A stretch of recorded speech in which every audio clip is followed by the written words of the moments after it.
ಸರ್ಕಾರಕ್ಕೆ ಒಂದು ಎಚ್ಚರಿಕೆಯನ್ನ ಕೊಡ್ತೇವೆ.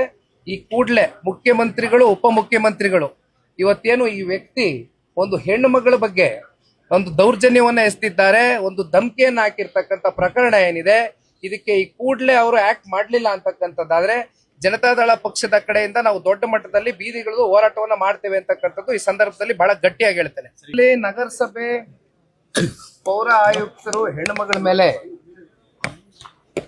ಇತ್ತೀಚೆಗೆ ಯಾವ್ಯಾವ ರೀತಿ ತುಚ್ಛವಾಗಿ ಕಾಂಗ್ರೆಸ್ನ ಅಭ್ಯರ್ಥಿ ಮಾತಾಡಿದ್ರು ಅಂತಕ್ಕಂಥದ್ದು ಇವತ್ತು ಜಗತ್ ಜಾಹೀರ.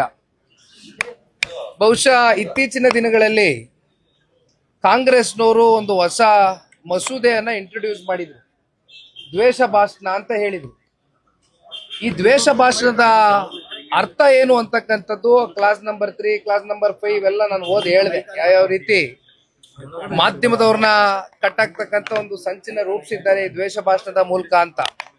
ಆದ್ರೆ ಈ ದ್ವೇಷ ಭಾಷಣ ಅನ್ನೋದು ಕಾಂಗ್ರೆಸ್ನವ್ರಿಗೆ ಇದು ಅನ್ವಯ ಆಗ್ಲಿಕ್ಕಿಲ್ಲ. ಇದು ಪ್ರತಿಪಕ್ಷಗಳಿಗೆ, ಮಾಧ್ಯಮದ ಮಿತ್ರರಿಗೆ ಮಾತ್ರ ಇದು ಅನ್ವಯ ಆಗುತ್ತೆ. ಯಾರು ಸರ್ಕಾರದ ವಿರುದ್ಧವಾಗಿ ಪ್ರಶ್ನೆ ಮಾಡ್ತಾರೆ ಅವರ ಧ್ವನಿಯನ್ನ ಕಟ್ಟಾಕ್ತಕ್ಕಂಥ ಒಂದು ಕೆಲಸಕ್ಕೆ ಇದನ್ನ ಇಂಟ್ರೊಡ್ಯೂಸ್ ಮಾಡಿರ್ತಕ್ಕಂಥದ್ದು ಹೊರತುಪಡಿಸಿ ಇದು ಸಾಮಾಜಿಕವಾಗಿ ಇವತ್ತೇನು ದ್ವೇಷ ಭಾಷಣದ ಮೂಲಕ ಇವತ್ತು ಎಲ್ಲೋ ಒಂದ್ ಕಡೆ ಸಮಾಜ ಬೇರೆ ದೃಷ್ಟಿಯಲ್ಲಿ ಹೋಗ್ತಾ ಇದೆ ಅಂತಕ್ಕಂಥ ನಿರ್ಣಯದೊಂದಿಗೆ ಇದು ಈ ಬಿಲ್ ಅನ್ನ ಇಂಟ್ರೊಡ್ಯೂಸ್ ಮಾಡಿರ್ತಕ್ಕಂಥದ್ದಲ್ಲ. ಶಿಡ್ಲಘಟ್ಟ ವಿಚಾರಕ್ಕೆ ಸಂಬಂಧಪಟ್ಟಂತೆ ಸನ್ಮಾನ್ಯ ಕುಮಾರಣ್ಣ ಅವರು ಈ ಘಟನೆ ನಡೀತಾ ಇದ್ದಂಗೆ ಮೊದಲನೇ ದಿನಾನೇ ಆ ಹೆಣ್ಣು ಮಗಳಿಗೆ ಅಧಿಕಾರಿಗೆ ಫೋನ್ ಮಾಡಿ ಮಾತನಾಡಿದ್ದಾರೆ, ಅವ್ರಿಗೆ ಧೈರ್ಯ ತುಂಬಿದ್ದಾರೆ.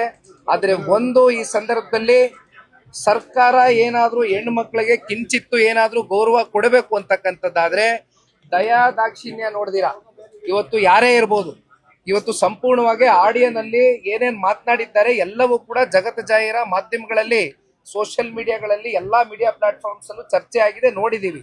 ಯಾವ್ಯಾವ ರೀತಿ ತುಚ್ಛವಾಗಿ ನಮ್ಮ ಶಾಸಕರ ಬಗ್ಗೆನೂ ಮಾತನಾಡಿರ್ತಕ್ಕಂಥದ್ದನ್ನ ನೋಡಿದ್ದೇವೆ. ಇವತ್ತು ನಾವು ಮನಸ್ಸು ಮಾಡಿದ್ರೆ ಬೀದಿಗಿಳಿದು ಹೋರಾಟಗಳು, ಪ್ರತಿಭಟನೆಗಳು ಶಿಡ್ಲಘಟ್ಟ ತಾಲೂಕಿನಲ್ಲಿ ಒಂದು ಕರೆ ಕೊಟ್ಟರೆ ಇವತ್ತು ಮಾಡ್ತಕ್ಕಂಥದ್ದೇನು ದೊಡ್ಡ ವಿಚಾರ ಅಲ್ಲ. ಆದ್ರೆ ನಾವೆಲ್ಲರೂ ಶಾಂತಿಯುತವಾಗಿ ಹೋಗ್ಬೇಕು, ತಾಳ್ಮೆಯಿಂದ ಇರಬೇಕು ಅಂತಕ್ಕಂಥದ್ದು ಸರ್ಕಾರಕ್ಕೆ ಒಂದು ಎಚ್ಚರಿಕೆಯನ್ನ ಕೊಡ್ತೇವೆ. ಈ ಕೂಡಲೇ ಮುಖ್ಯಮಂತ್ರಿಗಳು, ಉಪಮುಖ್ಯಮಂತ್ರಿಗಳು ಇವತ್ತೇನು ಈ ವ್ಯಕ್ತಿ ಒಂದು ಹೆಣ್ಣು ಮಗಳ ಬಗ್ಗೆ ಒಂದು ದೌರ್ಜನ್ಯವನ್ನ ಎಸೆದಿದ್ದಾರೆ, ಒಂದು ಧಮಕಿಯನ್ನ ಹಾಕಿರ್ತಕ್ಕಂಥ ಪ್ರಕರಣ ಏನಿದೆ, ಇದಕ್ಕೆ ಈ ಕೂಡಲೇ ಅವರು ಆಕ್ಟ್ ಮಾಡಲಿಲ್ಲ ಅಂತಕ್ಕಂಥದ್ದಾದ್ರೆ ಜನತಾದಳ ಪಕ್ಷದ ಕಡೆಯಿಂದ ನಾವು ದೊಡ್ಡ ಮಟ್ಟದಲ್ಲಿ ಬೀದಿಗಳು ಹೋರಾಟವನ್ನ ಮಾಡ್ತೇವೆ ಅಂತಕ್ಕಂಥದ್ದು ಈ ಸಂದರ್ಭದಲ್ಲಿ ಬಹಳ ಗಟ್ಟಿಯಾಗಿ ಹೇಳ್ತೇನೆ.